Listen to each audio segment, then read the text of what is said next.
రాయలసీమ అధ్యక్ష మండలం తన సొత్తైనట్టుగా బిషప్ను పరిపాలన చేయడం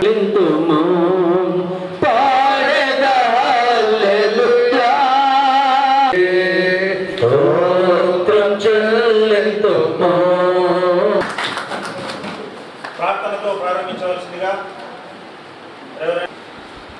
స్కూల్ యొక్క పరిచర్య, ఆధ్యాత్మిక పరిచర్య,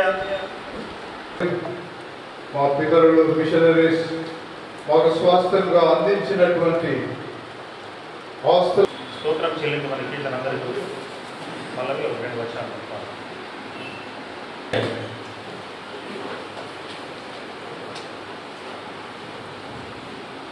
తండ్రి మీ ఘనమైన పాదములకు మేము స్తోత్రం చెల్లించున్నాం. ఇదిగో మమ్మల్ని అందరినీ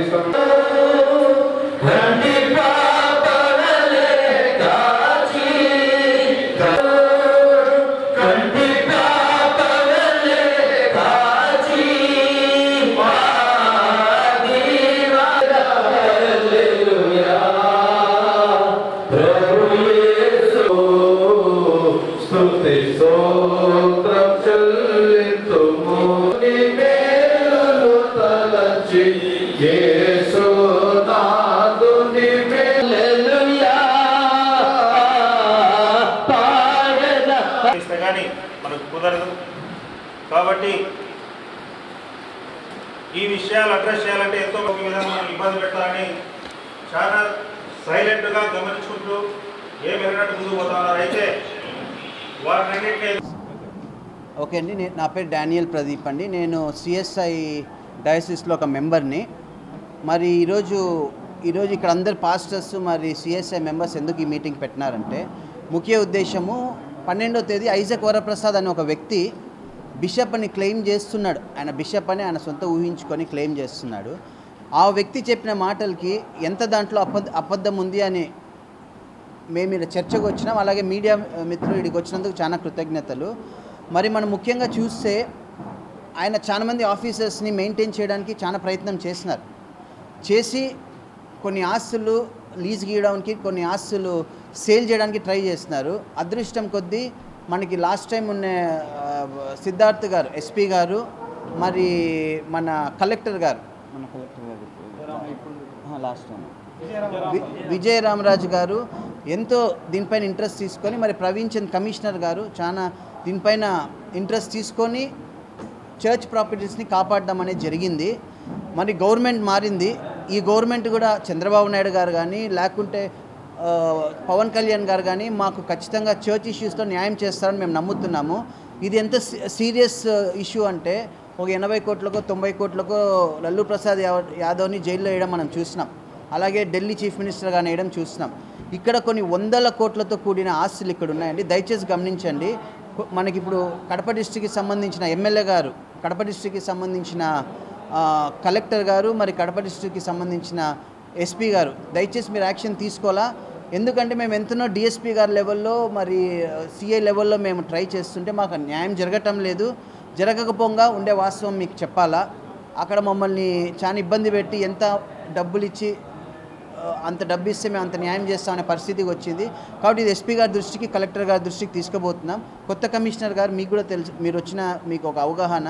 లాస్ట్ కమిషనర్ గారు ప్రవీణ్ చంద్ ఐఏఎస్ గారు క్లియర్గా మెన్షన్ చేసి అన్ని లీజులు కన్స్ట్రక్షన్స్ క్యాన్సిల్ చేసిపోయినారు. దయచేసి మీరు అది గుర్తుంచుకోవాలా.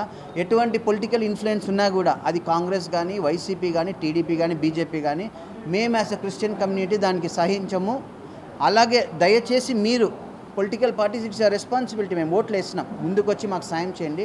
ఖచ్చితంగా ఎస్పీ గారు, కలెక్టర్ గారు రెస్పాండ్ అవుతారని మేము నమ్ముతున్నాము.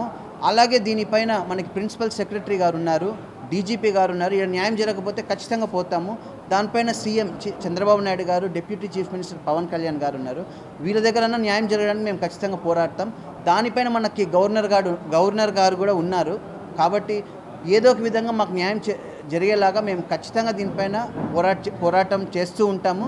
దయచేసి మీరు మాకు ఇక్కడే డిస్ట్రిక్ట్ లెవెల్లో న్యాయం చేస్తారని నమ్ముతూ మరి ఇక్కడ ఉండే పాస్టర్ గారు, మరి డాక్టర్ గారు మాట్లాడతారు. అలాగే ప్రతి ఒక్క సిఎస్ఐ డయాసిస్ మెంబర్స్ గమనించండి, ఎందుకు ఇంత పోరాటం చేస్తున్నాము. మీ ఆస్తులే పోతున్నాయి. దయచేసి అవేర్నెస్ తెచ్చుకొని ఈ పోరాటంలో ముందుకొచ్చి మాతో సహకరించాలని మేము కోరుతున్నాం. Thank you. నా పేరు రెవరెండ్ కె దివాకర్ ఐక్యత్రావు అండి. నేను సీనియర్ ప్రిస్పిటర్ను. మరి రాయలసీమ అధ్యక్ష మండలంలో ప్రస్తుతం ఉన్నటువంటి పెయ్యాల ఐజాక్ వరప్రసాద్ అనేటువంటి వ్యక్తి 12/8/2024 అవగాహన సదస్సు అనే పేరుతో ప్రజలను రప్పించి 100కి 100 అబద్ధాలు చెప్పి మిస్గైడ్ చేశారు. మేము అంతకుముందే ఒక లెటర్ ద్వారా తెలిపాము, ప్రశ్నలు వేసాము. అయ్యా, ఈ లీజుకి ఇచ్చేదానికి నీకు సిఎస్ఐటిఏ వారు అనుమతి ఇచ్చారా? సిఎస్ఐటిఏ వారి అనుమతి లేనిది ఇతను 1 సెంటు కూడా ముట్టేదానికి, లీజుకి ఇచ్చేదానికి, అమ్మేదానికి అధికారము లేదు. మరి రెండవది, 2023 సంవత్సరంలో డాక్యుమెంట్స్ రిజిస్టర్ చేశాడు, మున్సిపల్ కమిషనర్ గారికి ఇచ్చారు. అవన్నీ కూడా మోసపూరితమైనటువంటి డీడ్స్ మాత్రమే. తన స్వయాన తన పేరున దాన్ని రిజిస్టర్ చేశాడు. మరి కమిషనర్ గారు ఇవన్నీ చూసి స్టాప్ చేసిన తర్వాత కూడా ఈరోజు వచ్చినటువంటి వార్త ఏంటంటే అప్రూవల్ అయిందంట. మున్సిపల్ అర్బన్ కూడా వారు, కడప అర్బన్ డెవలప్మెంట్ వారు పర్మిషన్ ఇచ్చారంట ఆయన కట్టుకుని. అయ్యా, ఇవి రిజిస్టర్ చేసినటువంటి వ్యక్తులే నకిలీ వ్యక్తులని డిస్ట్రిక్ట్ రిజిస్ట్రార్ గారు డిప్యూటీ ఐజీ గారికి రికమెండ్ చేశారు. వీళ్ళు తప్పు చేశారండి, అసలు వ్యక్తుల నకిలీ వ్యక్తుల రిజిస్టర్ చేసిందని రికమెండ్ చేస్తే మరి మేము కమిషనర్ గారికి ఆ డాక్యుమెంట్ పెట్టాం మేము. అయ్యా, ఇది మోసం జరుగుతూ ఉంది, అన్ని ఫాల్స్ డాక్యుమెంట్స్ మీ దగ్గరికి వస్తున్నటువంటిది, మీరు ఎలాంటి పరిస్థితుల్లో దీనికి మీరు అనుమతి ఇవ్వకూడదు అని మేము అడిగాము. మరి అన్ని రాతమూలకంగా డాక్యుమెంట్స్ రూపంలో మేము ఇచ్చినా కూడా ఈరోజు ఆన్లైన్లో చూస్తే ప్లాన్ అప్రూవ్డ్ అని ఇవ్వడము మా నోటీస్కి వచ్చింది. ఇంకా డాక్యుమెంట్ చూడలేదు. ఈ విషయంలో మరి కమిషనర్ గారిని అయితేనేమి, ఎమ్మెల్యే గారిని అయితేనేమి, జిల్లా కలెక్టర్ గారిని అయితేనేమి మేము అడుగుతాం. అయ్యా, ముందుగానే అక్రమ కట్టడాలు కాంపౌండ్లో ఉన్నాయి, వాటిని నిర్మూలించండి అని మేము అడుగుతున్నాం. అలాంటిది మళ్ళీ ఇంకొక అక్రమ కట్టడానికి దొంగ లీజ్ డీడ్స్కు పర్మిషన్ ఇవ్వటం అన్నటువంటి చాలా తప్పు. మేము మరి ప్రజాసంఘ నాయకులం అందరం కూడా జిల్లా కలెక్టర్ వారిని కలిసి వారిని అడిగినప్పుడు వాళ్ళు చాలా సానుకూలంగా స్పందించి నేను జిల్లాలో ఉన్నటువంటి అందరి రిజిస్ట్రార్స్కు నా అనుమతి లేనిది మీరు రిజిస్టర్ చేయొద్దని ఇస్తానని వారు చెప్పారు. అంతమే కాదు, దీని విషయంలో జరుగుతున్న అక్రమాలను చూస్తానని చెప్పారు. కాబట్టి మీ పత్రిక వారి ద్వారా నా యొక్క విన్నపం ఏమిటంటే,